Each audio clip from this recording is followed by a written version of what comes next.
ECL এর ভ্রান্ত নীতির বিরুদ্ধে আজ পাণ্ডবেশ্বর ইসিএল এরিয়া কার্যালয়ে শ্রমিকরা ধর্ণা অবস্থান করেন। এই অবস্থানে উপস্থিত ছিলেন পাণ্ডবেশ্বর বিধানসভার বিধায়ক নরেন্দ্রনাথ চক্রবর্তী।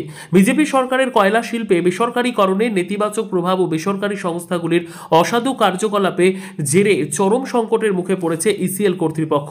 কয়লার গুণগত মান নষ্ট হওয়া এবং শ্রমিকদের বেতন বকেয়া থাকার অভিযোগে তীব্র ক্ষোভ প্রকাশ করে চলেছে শ্রমিক সংগঠনগুলি। কয়লার গুণগত মান খারাপ হওয়ায় বাজারে ইসিএল এর কয়লার চাহিদা ও বিক্রি উল্লেখযোগ্যভাবে কমেছে। অনিয়মিত বেতনের কারণে শ্রমিকদের পরিবার চরম আর্থিক সংকটের মুখে পড়েছে। বিধায়ক নরেন্দ্রনাথ চক্রবর্তী বলেন, অবিলম্বে বেতন প্রদান না করা হলে এবং ভবিষ্যতে অনিয়ম চলতে থাকলে শ্রমিকরা বৃহত্তর আন্দোলন বা প্রতিবাদ গড়ে তুলতে বাধ্য হবে। এই পরিস্থিতির সম্পূর্ণ দায়ভার কর্তৃপক্ষকে বহন করতে হবে বলে সব জানিয়ে দেওয়া হয়েছে। পয়সা নেই, কেন শ্রমিকরা সাফার করবে? যারা কয়লা খনি থেকে কয়লা তুলে নিয়েছে ঘাম রক্ত ভিজিয়ে, যারা ইসিএল এর জন্য লক্ষ লক্ষ কোটি কোটি টাকা মুনাফা করেছিল, সেই মুনাফার টাকা কোথায় গেল? ইসিএল যখন বিয়ে ফেলে গিয়েছিল তখনও এত খারাপ অবস্থা হয়নি, তখনও কাউকে মাসের বেতনটা ঠিক সময় পেত।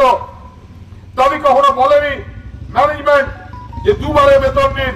এই চরম অপমান ইসিএল এর সমস্ত কর্মচারীরা, সমস্ত কর্মীরা, দলমত নির্বিশেষে আমি সমস্ত যারা সংগঠন আছেন তাদেরকে বলবো যে আর দেরি নয়, আইগতরা মমতা বন্দ্যোপাধ্যায়ের হাত ধরে এই লড়াই গোটা শিল্পাঞ্চলে ছড়িয়ে দিতে হবে।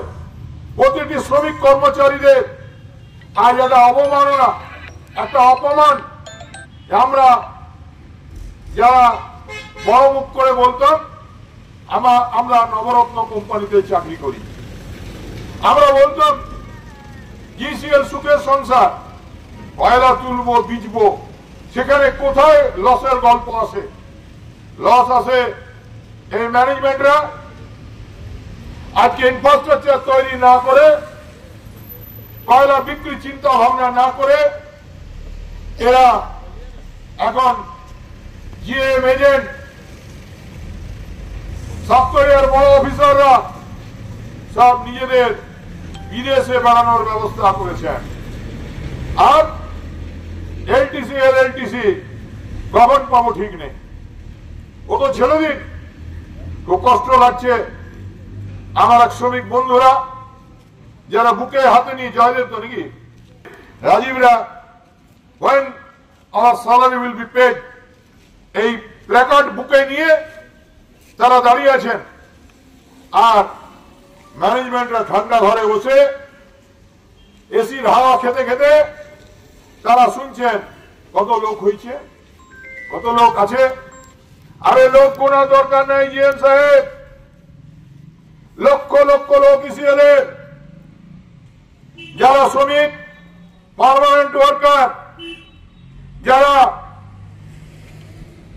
কন্ট্রাকচুয়াল ওয়ার্কার আর সাধারণ মানুষ সবাই মিলে জোট বাঁধবে।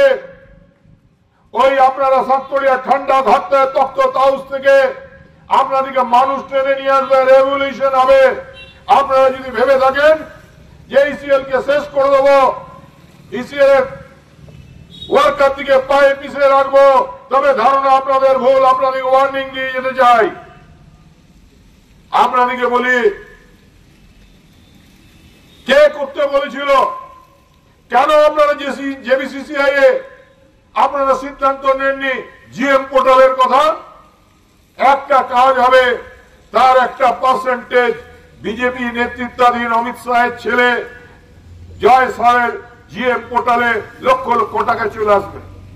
36,000 টাকা, 36,000 কোটি টাকা প্রফিট, আর 4,000 কোটি টাকা জিএম পোর্টালে দিয়েছেন। ইসিএল কর্মচারীদের পেট কেটে, যেখানে ছোট ছোট কন্ট্রাক্ট